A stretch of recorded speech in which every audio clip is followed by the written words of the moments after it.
শুক্রবার 18 জুলাই রাজ্যে সভা করতে আসেন দেশের প্রধানমন্ত্রী নরেন্দ্র মোদী। দুর্গাপুরে এই সভা করে প্রধানমন্ত্রী ফিরে যাওয়ার পর তিনি বাংলাভাষী ভারতীয় নাগরিকদের বাংলাদেশে পাঠানো হয়েছে বলে গুরুতর অভিযোগ তুললেন তৃণমূলের রাজ্যসভার সাংসদ সামিরুল ইসলাম। এই বিষয়ে একটি ভিডিও সোশ্যাল মিডিয়া অ্যাকাউন্টে পোস্ট করেন সামিরুল।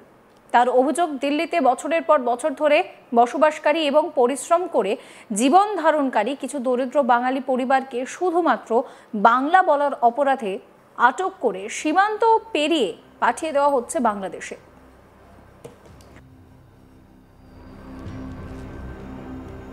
তিনি আরো লিখছেন, প্রধানমন্ত্রী, আপনি বাংলায় এসে অনুপ্রবেশ সম্পর্কে বিস্তারিত কথা বলেছেন। আমি আপনাকে রবীন্দ্রনাথ ঠাকুরের ভূমি বীরভূমের একজন ভারতীয় নাগরিক সুইটি বিবি নামে এক মহিলার সঙ্গে পরিচয় করিয়ে দিচ্ছি।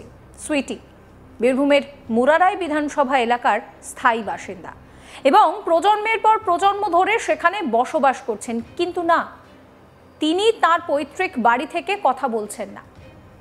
তিনি এখন বাংলাদেশে আছেন, যেখানে তাকে এবং আরও 5 জনকে দিল্লি পুলিশ পাঠিয়ে দিয়েছে। কি দুঃখজনক! ভারতীয় নাগরিক হওয়া সত্ত্বেও তাদের একমাত্র অপরাধ ছিল বিজেপি শাসিত দিল্লিতে বাংলা ভাষায় কথা বলা, যেখানে তারা বছরের পর বছর ধরে বেঁচে থাকার সন্ধানে বসবাস করছিলেন। তাদের মধ্যে 8 মাসের গর্ভবতী সোনালী খাতুনও রয়েছেন, যিনি এখন বাংলাদেশে অসহায়ভাবে ঘুরে বেড়াচ্ছেন, বাঙালি হওয়ার জন্য শাস্তি পাচ্ছেন এমন একটি দেশে যেখানে তার নিজস্ব সরকার তাকে রক্ষা করতে অস্বীকার করছে। তিনি আরও লিখছেন, প্রধানমন্ত্রী মোদীজি, আপনি দুর্গাপুরে একটি সমাবেশে ভাষণ দিয়েছিলেন, কিন্তু আপনি সুইটি বা সোনালী সম্পর্কে একটা শব্দও বলেননি। তারা ভারতীয়। প্রধানমন্ত্রী হিসেবে তাদের পাশে দাঁড়ানো উচিত। তাদের অধিকার রক্ষা করা আপনার কর্তব্য। আপনি দাবি করেন যে আপনি অনুপ্রবেশকারীদের বিরুদ্ধে কঠোর ব্যবস্থা নেবেন। যে কোনো উপায়ে তা করুন। আমরা প্রকৃত অনুপ্রবেশকারীদের চিহ্নিত করার বিরুদ্ধে নই। আমাদের প্রতিবাদ বিজেপি শাসিত রাজ্যগুলিতে বাংলাভাষী ভারতীয় নাগরিকদের হয়রানি এবং নির্যাতনের বিরুদ্ধে। নির্যাতিতা কি বলছেন শোনাবো। আমরা দেখে দিল্লি থেকে ধরেছি, আমরা কাজ করতে গেছিলাম, তা আমরা বললাম আধার কার্ড দেখালাম, আমরা বাংলাদেশি লয়, তাও জবরদস্তি ওরা কি লিখি আমরা তা অনুরোধ করছি, তা আমাদের লিখে নিলে বললে তোদেরকে বাংলাদেশি বানিয়ে দেবো। আমি তোরা বাংলাদেশি লয়, তাও তোরাকে আমরা বানিয়ে দেবো। কে বললো?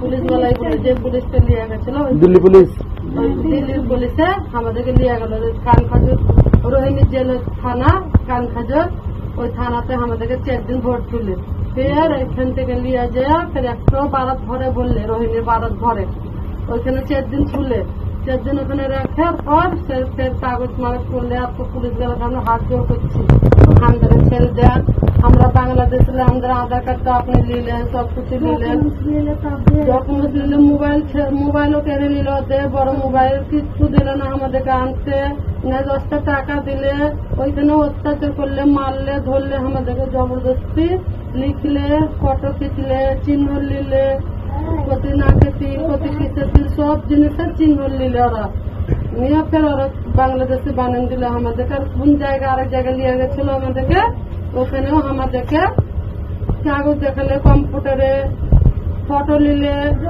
মেডিকেল করালে, হাসপাতাল নিয়ে যে মেডিকেল করলে জবরদস্তি আমাদের মারছি যায় না, তাও গাড়িতে চড়তে সময় আমাদেরকে সবাইকে মারছে, মেলায় মারছে আমাদেরকে, পুলিশ অত্যাচার করছে আমাদেরকে। আপনার অনুরোধ করছি আমাদেরকে এখান থেকে নিয়ে যান আমাদেরকে। মমতা দিদি। তোমাদের গ্রামের নাম বলো, কোন জেলায় বাড়ি? বীরভূম জেলা, পাইকর থানা, পাইকর বাড়ি আমাদের। তোমাদের বাপদাদারই ওখানে? পাইকরের বাড়ি, বাপদাদার ডকুমেন্ট সব পাইকরে দিই। পাইকরে দিই। মমতা দিদি আমাদের একটু সাহায্য করেন, আমাদের আমরা খেতে পাই না, একটা কাপড়ে পরে আছে, আমরা রাস্তায় ভটকি বেড়াচ্ছি, এটা অন্যজনের ঘরে এক্ষুনি ফটো খিচলে আমাদের তাই লেগে নিয়ে এলো না, তো আমরা বারান্দায় বাইরে ঘুমাচ্ছি, বাচ্চাদেরকে নিয়ে মশাই কামড়াচ্ছে আমাদেরকে, একজন আমাদের রক্ষা করেন চলেন আমাদেরকে। একটু কাপড়ে আমরা চেয়ে চুনতে বাচ্চাদেরকে খিলাচ্ছি, কাজ নেই, কিচ্ছু নেই, কি করবো? এটাতে ঘর নেই, বাড়ি নেই, আমরা কোথায় যাবো বলেন আপনারা? আমাদের দেশ পাঠান দেন মমতা দিদি আমাদেরকে একটা। এই নিয়ে আমার কলিগ শান্তনু হাজরা একটি রিপোর্ট দিয়েছেন, সেই রিপোর্ট রইল আপনাদের জন্য।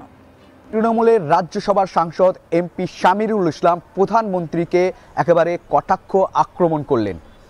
দেখা গিয়েছে সদ্য বাংলা সফরে এসেছিলেন প্রধানমন্ত্রী নরেন্দ্র মোদী। এই নরেন্দ্র মোদী দুর্গাপুর সভার পরই এক্স হ্যান্ডেলে পোস্ট করলেন। দেখা গিয়েছিল যে প্রধানমন্ত্রী নরেন্দ্র মোদী দুর্গাপুরে যে সভা চলছিল সেই সভায় দুর্গা কালী জয় জয়কার করেছে, অর্থাৎ তিনি কিন্তু নারীদের সম্মান দিতে চেয়েছেন।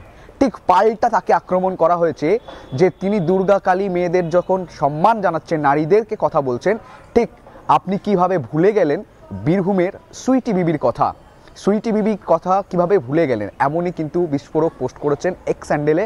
এমনকি হ্যাশট্যাগও দিয়েছে নরেন্দ্র মোদীকেও আর রাজ্যের মুখ্যমন্ত্রী মমতা বন্দ্যোপাধ্যায়কে।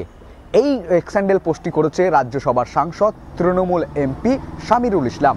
শামিরুল ইসলাম এই পোস্টের মধ্য দিয়ে তিনি দাবি করছে যে বীরভূমের মুরারই বিধানসভার অন্তর্গত যে বাসিন্দারা রয়েছে তাদেরকে দিল্লি পুলিশ অর্থাৎ বিজেপি শাসিত অঞ্চলে বাঙালিকে বাংলাদেশি তকমা দিয়ে বাংলাদেশ পাঠানো হয়েছে।